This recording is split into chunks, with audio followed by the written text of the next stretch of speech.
Hey everybody, it's Ron from Pick Dawgz. This is Ron's Rundown. I want to go over the MLB game scheduled for Saturday, April 27th, 2024. And if you like what you see, make sure to give this video a big thumbs up and subscribe to our channel. Don't forget to put your baseball picks in the comments section below. And if you're looking for my best bets, including my daily rundown best bet in the MLB, you can find those at the premium picks tab at pickdawgz.com. There's also a link in the description.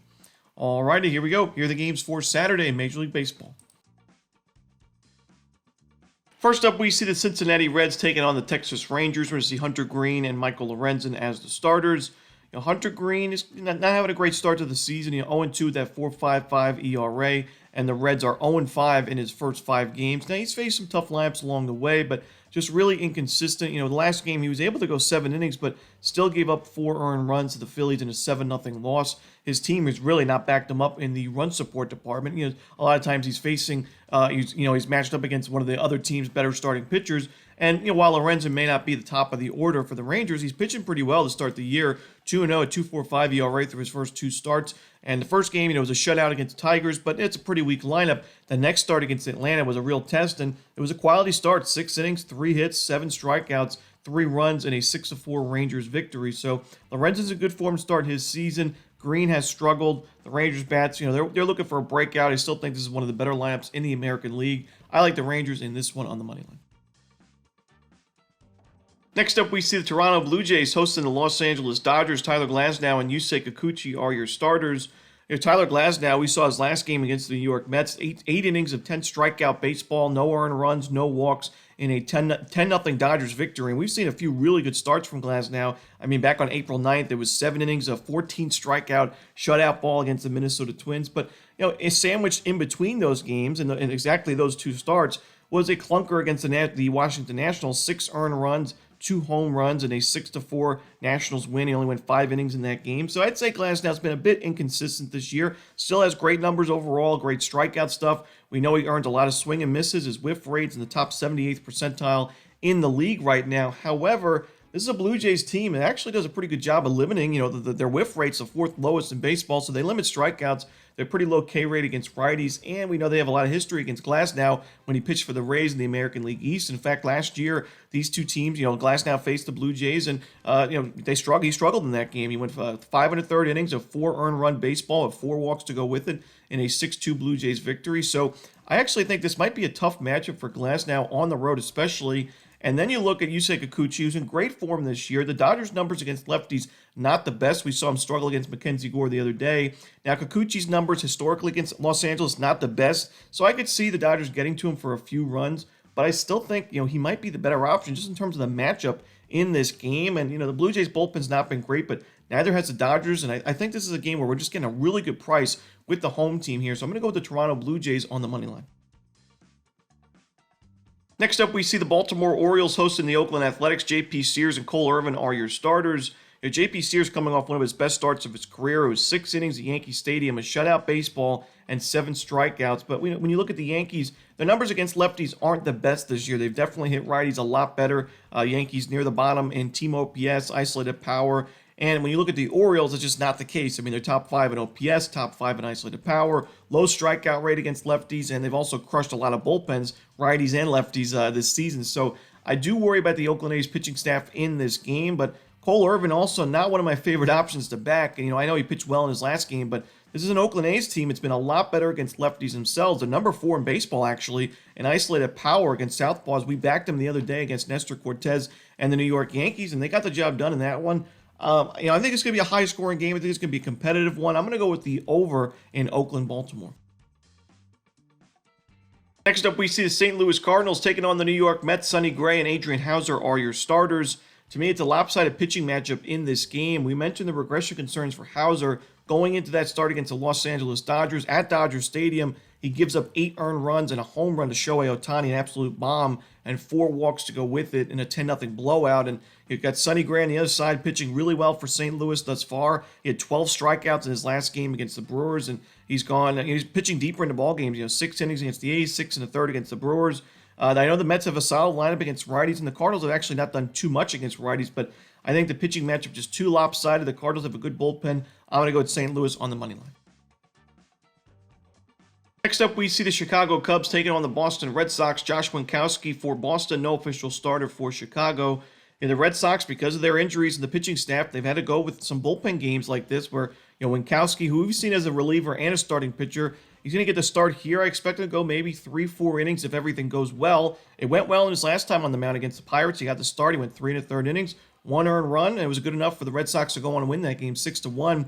I mentioned the Red Sox, like I said, with those pitching injuries, you wouldn't expect it, especially playing a majority of your games at Fenway Park. So far this year, they've played a lot of road games. But the Red Sox have the number one team ERA going into Friday's games. They pitch really well. The lineup's missing some pieces, but they're getting a little bit healthier. Rafael Devers back in the lineup on Thursday against Cleveland. So I'm gonna take the Boston Red Sox on the money line in this game. We'll have to see who Chicago goes with to start. But when you look at the bullpen numbers, Boston has a big advantage there. I'm gonna go with the Sox in this one. Next up, we see the Miami Marlins hosting the Washington Nationals. Mitchell Parker and Edward Cabrera are your starters. Mitchell Parker opens up his major league career with 2 starts against the Dodgers and the Astros, 2 of the best lineups in baseball. Even though the Astros are struggling, doesn't mean their lineup is. And especially against lefties, Mitchell Parker, that's an Astros team that has hit lefties so well last couple of years. Very low strikeout rate, very high walk rate. He went 7 innings at 8 strikeout ball with no walks given up, a 9-7 ground ball to fly ball ratio. He's doing exactly what you want from a young starting pitcher. Now, sure, probably going to be some regression going forward, just naturally, but this is a Marlins team. It's ranked dead last in baseball in team OPS and isolated power against lefties. They've been the worst lineup in the league, even worse than the White Sox against southpaws, and I think it's a great spot here for Parker to put together another good outing. You got Edward Cabrera on the other side. I think he's pitched really well, but this is a Nationals team that hits righties very well. Pretty low strikeout rate. I think the Nationals have the much better bullpen in this game. I'm going to go with the Washington Nationals on the money line and maybe the run line as well in this one. Next up, we see the Houston Astros taking on the Colorado Rockies. This one's between Ronel Blanco and Cal Quantrill. Now, believe it or not, you wouldn't think it going into the season, but going into Friday's games, the Astros and the Rockies have the same exact record. It's 7-19, and it's been a really disappointing year for the Astros. The Rockies have turned it on a little bit recently with that big comeback victory on Thursday against San Diego, but the Astros, the big problem for them has been the pitching staff, but Ronel Blanco has been the exception. He has 4 quality starts under his belt through his first 4 games. Obviously, the no-hitter as well. He's been really, really strong. 27 innings, 12 walks is a little bit steep. The strikeout rate is a little bit low, but he keeps the ball on the ground. He's only given up 1 home run this year. And like I said, those 4 quality starts, tough to go against. He faced the Nationals, who we mentioned are a really solid lineup against righties. The Rangers twice, back-to-back games. Never easy to do, especially against the Rangers. And the Blue Jays as well. That was his no-hitter back on April 1st. I think he pitches pretty well in this game. Cal Quantrill, not my favorite option on the other side for Colorado. And while the Astros pitching staff's not been great, neither has the Rockies. And this Astros lineup is a lot better. So I'm going to go with the Houston Astros and lay the 1.5 runs in this one. Next up, we see the Kansas City Royals taking on the Detroit Tigers. Brady Singer and Casey Mize are your starters. And, Brady Singer not in the best of form going into this game. We know last year especially pitched a lot better at Kauffman Stadium. And he's got good numbers overall this year because a majority of his starts have been at Kauffman, only the 1 game on the road. He was okay in that game, 5 innings, 2 runs, a home run, but that was also against the Chicago White Sox, who we know are the weakest lineup in the league. So I do worry about Singer. His last game, 5 earned runs against the Blue Jays, a home run as well. He's given up at least 1 home run in each of his last 4 starts. And Casey Mize has been really sharp on the other end. The Tigers' bullpen's been really strong. They have the advantage, in my opinion, even though the Royals' bullpen's been solid in terms of, improving since a rough first week of the year. The expected numbers still aren't the best, ranked 3rd worst in xFIP. So I'm going to go with the Detroit Tigers in this one on the money line. Next up, we see the New York Yankees taking on the Milwaukee Brewers. Carlos Rodon and Joe Ross are your starters. Carlos Rodon, I'm always a little bit concerned about the regression. When you look at the expected numbers, they're not the sharpest. His strikeout numbers have been very inconsistent. The control's been inconsistent. He's been walking a good amount of batters this year. He pitched well in that last game against Oakland, and the Brewers are not a great lineup against lefties. So to me, it still sets up for a decent spot for Rodon to go 5, 6, maybe 7, decent innings.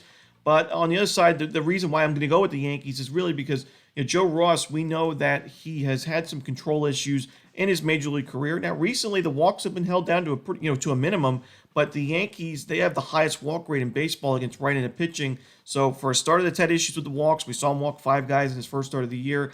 And for a Yankee team, it's very patient and much better against righties than lefties. I think this matchup does benefit the Yankees. I worry about that bullpen in terms of regression concerns. The ERA is good, but the expected numbers aren't the best. So it makes this for a pretty tricky game, in my opinion. But I'm going to lean towards the Yankees on the money line. Should be a good one. I guess I would also lean towards the over a bit, but I'm going to go with the Yanks. Next up, we see the Tampa Bay Rays taking on the Chicago White Sox. Aaron Savale and Jonathan Cannon are the starters. Savale is not in great form right now. 5 earned runs and 5 walks that last start. A couple of home runs the previous outing. He's given up, at least 1 home run in most of his outings. He's usually good for a home run per start. And, this is a White Sox team we know has been dreadful offensively, but when you look at the history between, Savale and the current White Sox hitters, the White Sox have been able to get to him. I mean, guys like Robbie Grossman, Andrew Benintendi, and Eloy Jimenez, all having at least 1 home run against them. Eloy has 2 of them, and Danny Mendick and Paul DeJong are 2 for 3 with the double against them. He's given up quite a few base hits, extra base hits. The expected slugging is at .553 against the Chicago White Sox current hitters. So I think they get to him for a few runs. The Rays bullpen's been one of the worst in the league. And then the other side, Cannon, he's got a FIP below 2, but an expected ERA above 6. So he's kind of been all over the place. Very small sample size for Cannon, but he's got decent strikeout upside, but he still gives up a lot of base hits, a lot of base runners. 6 earned runs that last game against Minnesota. The White Sox bullpen, while I mentioned the Rays bullpen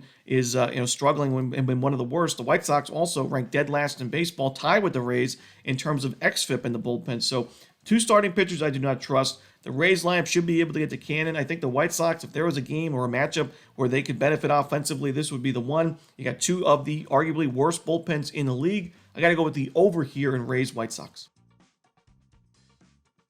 Next up, we see the Cleveland Guardians taking on the Atlanta Braves. Tanner Bybee and Charlie Morton are the projected starters.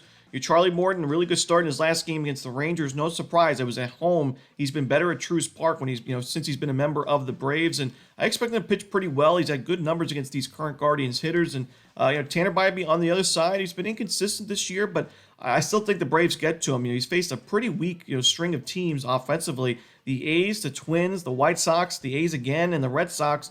Maybe, the Red Sox are the toughest matchup from, all season. That doesn't really tell us much. The Braves are much better than any of those teams, and especially on the road, I think Bybee could be in trouble here. I'm going to go with the Atlanta Braves and lay the 1.5 runs in this one. Next up, we see the Philadelphia Phillies taking on the San Diego Padres. Ranger Suarez and Dylan Cease, a great pitching matchup in this one.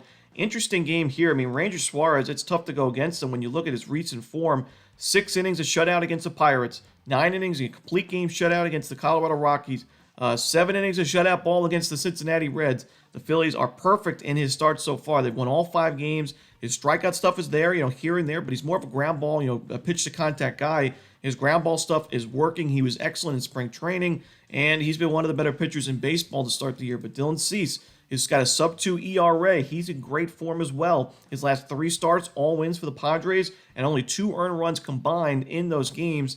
Great strikeout stuff. He had at least 7 strikeouts in each of his last 4 starts. So 2 guys are in great form right now. To me, I'm going to give the advantage to the Philadelphia Phillies because I trust their lineup a little bit more against Dylan Cease. When you look at the Padres, this is a team that, while they have decent numbers against lefties, they also have a pretty high ground ball rate, ground ball percentage, and it's why they kind of struggled against a guy like Logan Webb, who does a good job of keeping the ball on the ground. Suarez, I think, will be able to get those ground ball outs and be a lot more efficient than Dylan Cease will in this one. I think Suarez has the ability to go 7, 8, maybe, a complete game in a start like this, while Dylan Cease, he's going to rely on those strikeout stuff. He's going to probably, walk a few guys here and there. I wouldn't expect him to go too much deeper than 6 innings. And then the Padres bullpen, it's been hit or miss this season.